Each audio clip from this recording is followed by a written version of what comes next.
Hello everybody, welcome to our YouTube channel back benchers Pathshala, जिस पर हम कर रहे हैं 10th क्लास की साइंस और उसमें हम पढ़ रहे हैं चैप्टर लाइट्स।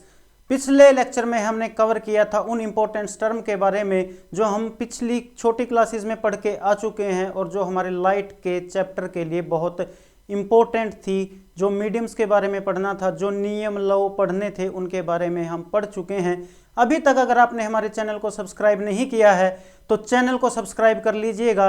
वीडियो अच्छी लगे तो उसको शेयर कीजिएगा, लाइक कीजिएगा, कमेंट कीजिएगा। ज़्यादा टाइम ना लेते हुए हम स्टार्ट करते हैं आज का हमारा टॉपिक लाइट का। आज हम पढ़ रहे हैं लाइट की उन इम्पोर्टेंट टर्म्स के बारे में जो आगे चलकर हमें हेल्पफुल होने वाली हैं, हमारी सहायता करने वाली हैं इमेजेस को ड्रा करने के लिए।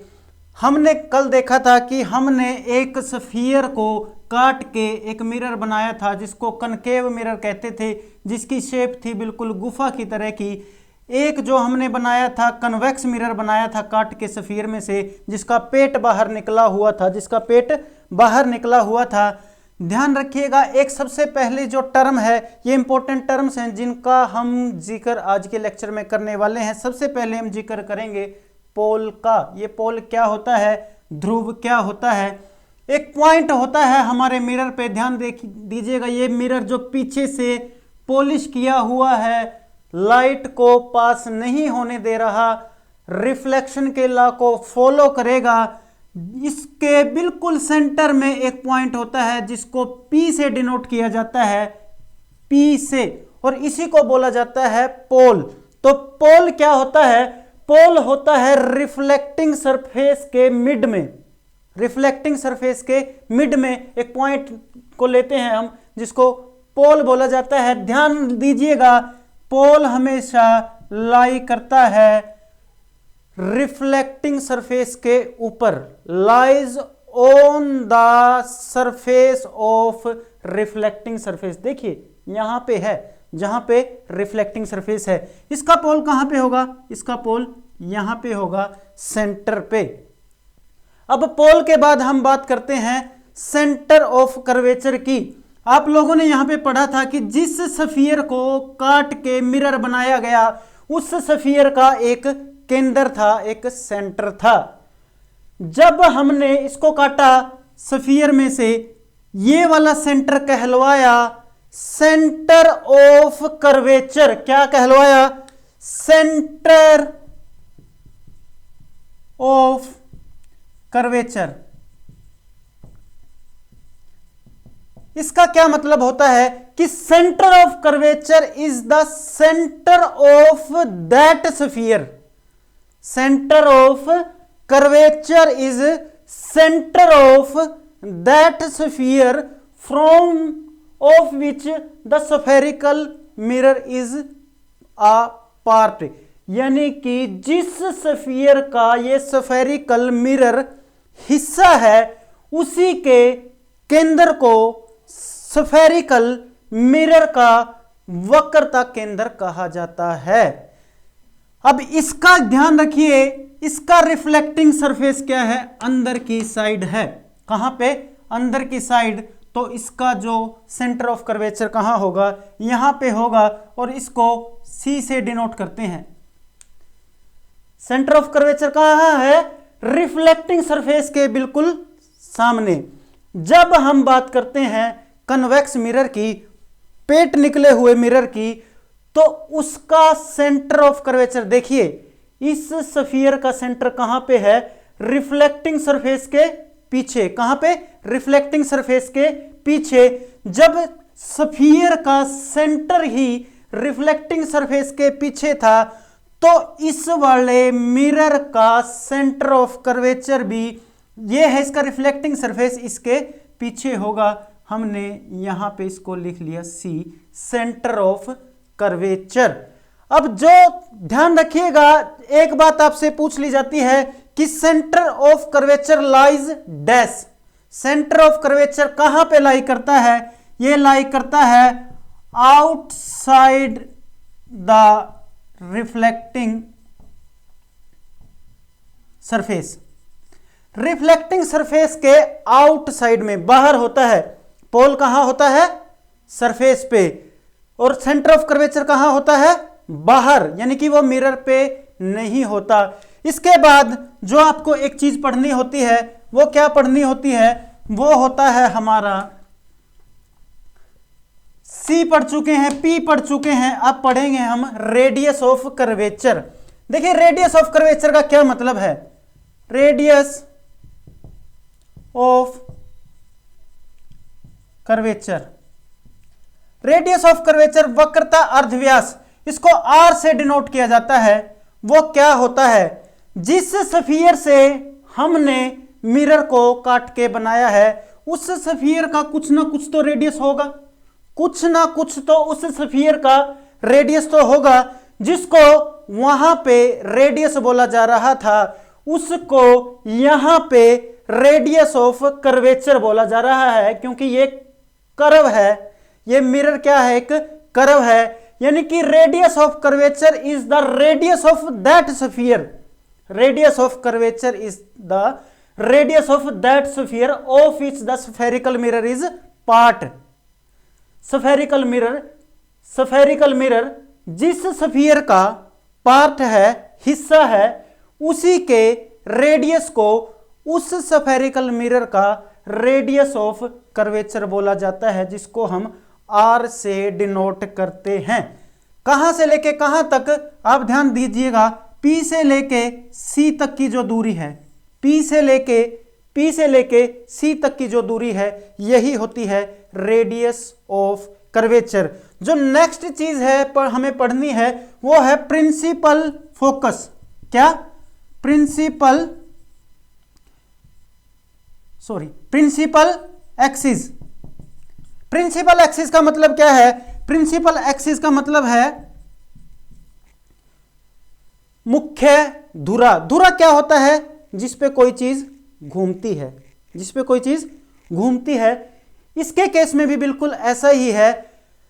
प्रिंसिपल एक्सिस एक इमेजिनरी लाइन होती है। ध्यान दीजिएगा कुछ पॉइंटों के बारे में। सबसे पहली बात, ये एक इमेजिनरी लाइन होती है, हकीकत में उस पे कोई लाइन नहीं होती मिरर पे, ये एक इमेजिनरी लाइन है जो हम हमारी सुविधा के लिए मिरर पे ड्रा करते हैं।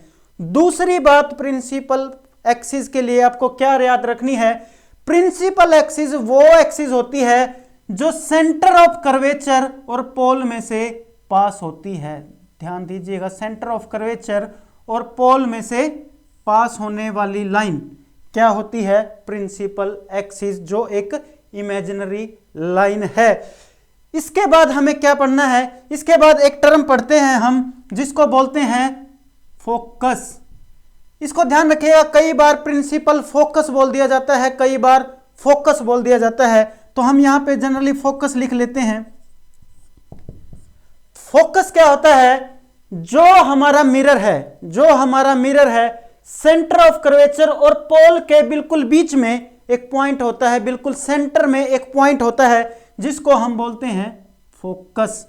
वो फोकस कहां पे है? ध्यान रखिए, यहां पे रिफ्लेक्टिंग सरफेस के बिल्कुल सामने, और यहां पे पोल यहां पे है, सेंटर ऑफ कर्वेचर यहां पे है, तो हमने यहां पे लिख लिया फोकस। यहां पे भी पूरा हाफ, यहां हाफ, यानी कि मैं यहां से एक बात कह सकता हूं कि जो रेडियस ऑफ कर्वेचर है, जिसको मैंने आर लिखा था, आर, वो क्या होता है? उसके लिए हमें एक चीज पढ़नी होती है, फोकल लेंथ। फोकल लेंथ क्या होती है उसके बारे में भी हम देख लेते हैं।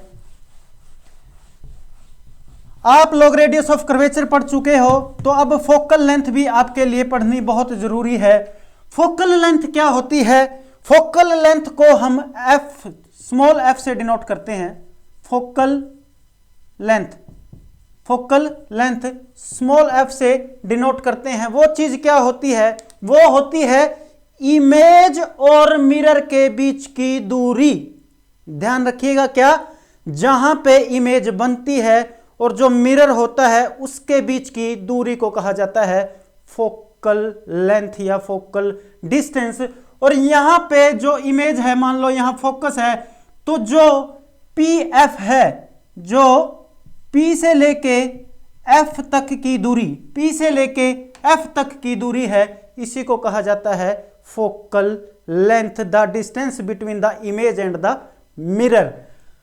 अब यहां से आप लोग एक बात ध्यान दीजिएगा कि ये इतना था, जो C से लेके P तक क्या था हमारा, C से P तक क्या था, R रेडियस ऑफ कर्वेचर, और P से लेके F तक क्या थी हमारी फोकल लेंथ, क्या थी फोकल लेंथ। अब यहां से आप लोग एक रिलेशन ड्राइव कर सकते हैं। आप लोगों को पता है कि जो रेडियस होता है वो फोकल लेंथ का डबल होगा।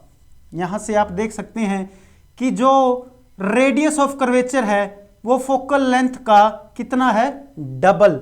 ये हमें न्यूमेरिकल में इसकी बहुत जरूरत पड़ने वाली है। तो जो इंपॉर्टेंट टर्म्स हैं वो यहां पे हो चुकी हैं। एक जो इंपॉर्टेंट टर्म जिसको स्किप कर देते हैं और जो समझ में नहीं आती वो क्या होती है, उसको बोलते हैं अपर्चर। क्या बोलते हैं, अपर्चर। पंजाबी में, हिंदी में इसको बोलते हैं द्वारक। क्या बोलते हैं, द्वारक। द्वारक का मतलब द्वार, क्या, द्वार। अब हमारे घरों में रास्ता होता है, जब हम अपने घर में एंटर करते हैं ऐसा तो नहीं है कि हम दीवार में से निकल जाते हैं, उसके लिए घर में कोई ना कोई रास्ता बना होता है, कोई ना कोई द्वार लगा होता है। बिल्कुल यहां पे हमें ऐसे ही याद रखना है कि मिरर में भी एक रास्ता होता है जिस पे आके लाइट टकराती है। मिरर का गेट जिस पे आके लाइट टकराती है, रिफ्लेक्शन होता है, सारी कार्यवाही वहीं पे होती है। तो जो मिरर का यहां से लेके यहां तक, इसको हम MN से डिनोट कर देते हैं, यहां से लेके यहां तक की दूरी को बोला जाता है अपर्चर। क्या बोला जाता है, अपर्चर। ये इफेक्टिव डायामीटर होता है, ध्यान रखिएगा, इफेक्टिव डायामीटर होता है जिस रिफ्लेक्टिंग सरफेस पे, जितने रिफ्लेक्टिंग सरफेस पे लाइट आके पड़ती है और जो रिफ्लेक्शन का कार्य करता है वही कहलाता है क्या, अपर्चर कहलाता है। ये कुछ इंपॉर्टेंट टर्म्स थी जिनके बारे में हमने जिक्र किया। अब हम करते हैं इमेजेस के बारे में और उन लॉज के बारे में, उन नियम्स के बारे में जिनकी हेल्प से हम क्या बनाएंगे, इमेजेस को ड्रा करेंगे। ये जितनी टर्म्स आपको करवाई हैं इनको ध्यान में रखिएगा, इनकी बहुत ज़रूरत पड़ने वाली है। अगर आपको ये ध्यान में नहीं है और आपने इनको अच्छे से नहीं समझा तो आप इमेज ड्रॉ नहीं कर पाएंगे। सो स्टार्ट करते हैं सबसे पहले उन नियम्स के बारे में जिन नियम्स की हेल्प से हम रे डायग्राम बनाएंगे और हमारे एग्जाम में हमारे 5 नंबर जो हैं वो पक्के करेंगे। कैसे, हमारे पास जो नियम हैं बनाने के वो ये है कि एक हम बना लेते हैं ये वाला मिरर। आप लोगों को पता है ये कौन सा मिरर है, कनकेव मिरर। और दूसरा हम बना लेते हैं कन्वेक्स मिरर। क्या,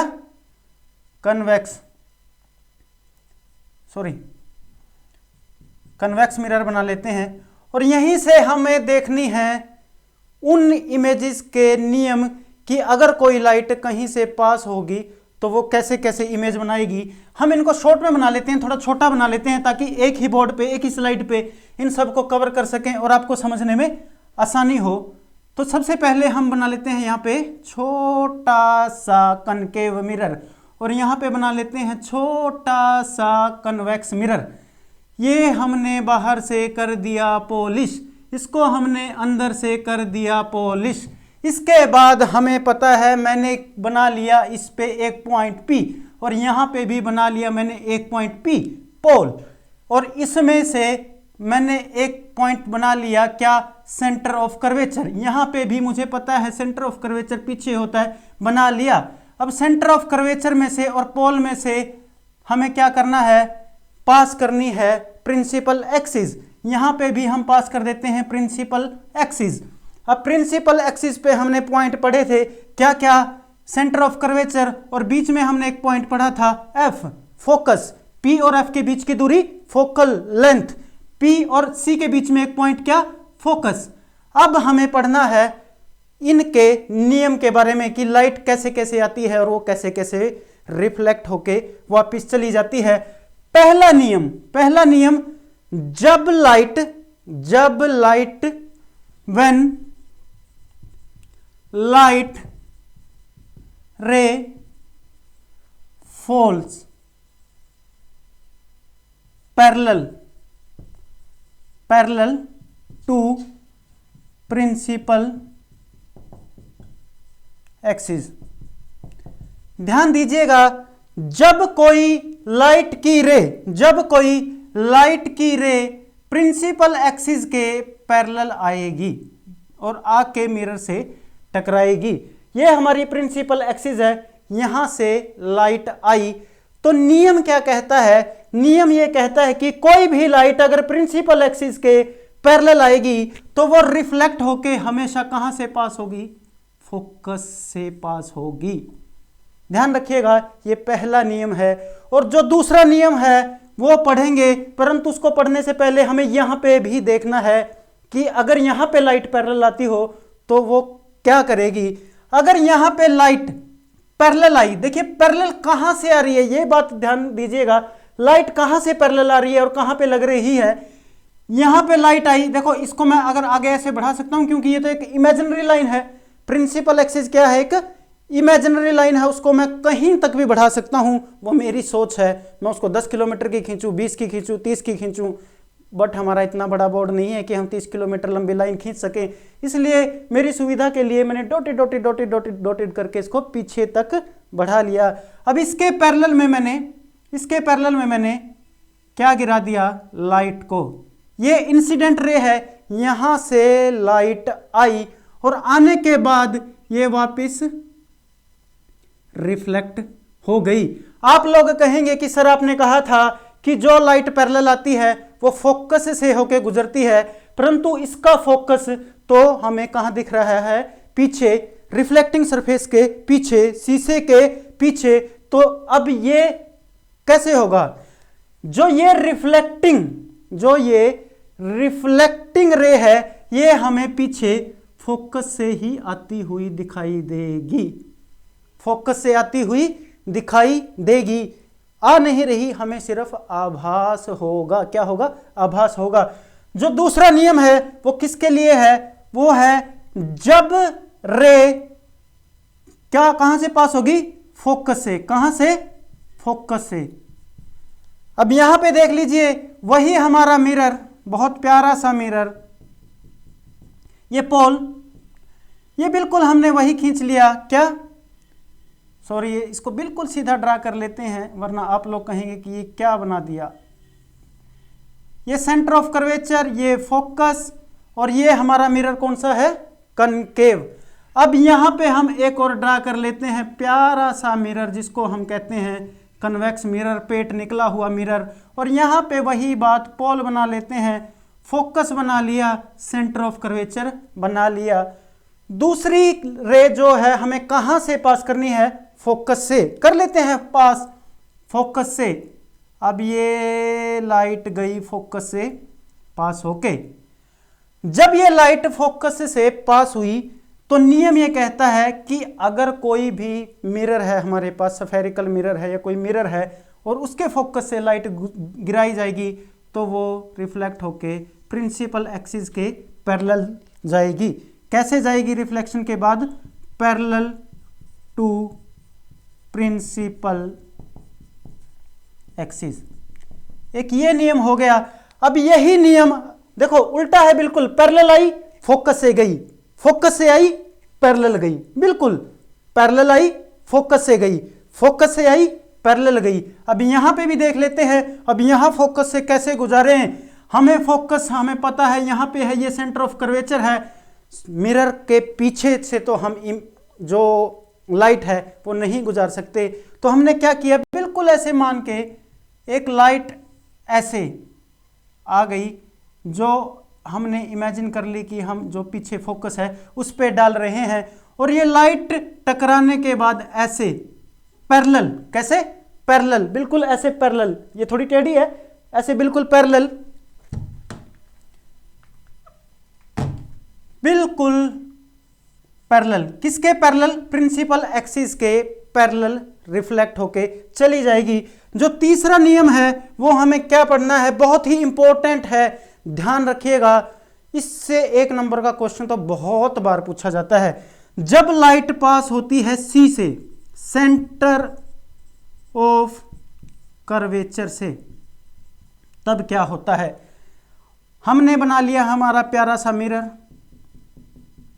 ये हमने इसमें से ड्रॉ कर ली प्रिंसिपल एक्सिस, और ये हमारा प्यारा सा पोल, ये हमारा प्यारा सा सेंटर ऑफ कर्वेचर, ये हमारा प्यारा सा फोकस। अब यहां पे एक बात ध्यान देने योग्य ये है कि अगर कोई लाइट, ये बात नोट कर लीजिएगा बिल्कुल बड़े बड़े अक्षरों में, कि अगर हम मिरर के परपेंडिकुलर, क्या मिरर के परपेंडिकुलर, चाहे वो प्लेन मिरर हो चाहे वो स्फेरिकल मिरर हो, अगर हम मिरर के परपेंडिकुलर लाइट को डालेंगे तो वो लाइट रिफ्लेक्ट होके वापस उसी दिशा में चली जाएगी। मैंने क्या कहा है कि जब कोई लाइट परपेंडिकुलर नॉर्मल से डाली जाती है किसी मिरर पे तो वापस वो रिफ्लेक्ट होके उसी डायरेक्शन में चली जाती है।